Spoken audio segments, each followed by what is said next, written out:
Read in the name of thy Lord and Cherisher, who created man, out of a clot of congealed blood. Proclaim, and thy Lord is most bountiful, he who taught the pen, taught man that which he knew not. Surah 96.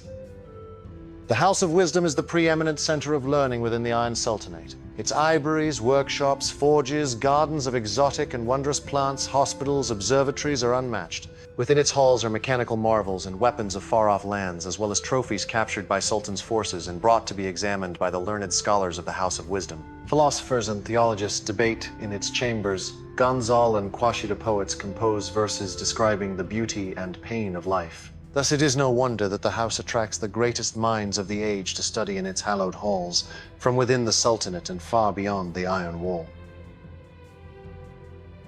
In its laboratories, guarded by the faithful Kavas, the Jabarian alchemists dissect and study the war beasts of Shaitan so their weaknesses can be laid bare and exploited by the believers.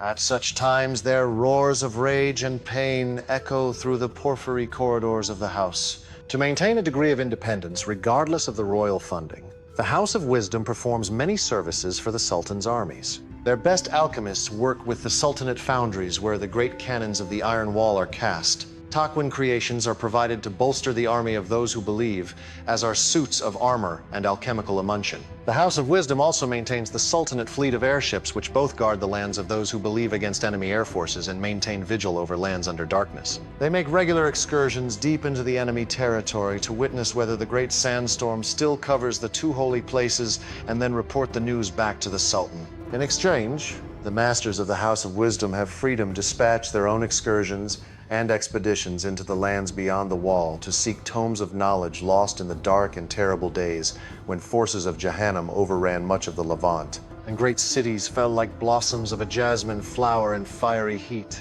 Sometimes they are journeys to capture an especially ferocious beast of the enemy. At other times they seek to capture or kill heretic alchemists, which they see as an offense to their craft and threat to the entire world. These journeys are exceedingly dangerous, and they are not undertaken lightly. Each alchemist dispatched on such a journey is an irreplaceable loss, and since they operate under their own authority, they cannot expect direct support from the Sultan's forces. Many noble Faris cavaliers have taken oaths to protect these scholars in their journeys, as well as their own Kavas bodyguards sworn to fight and die in defense of their masters.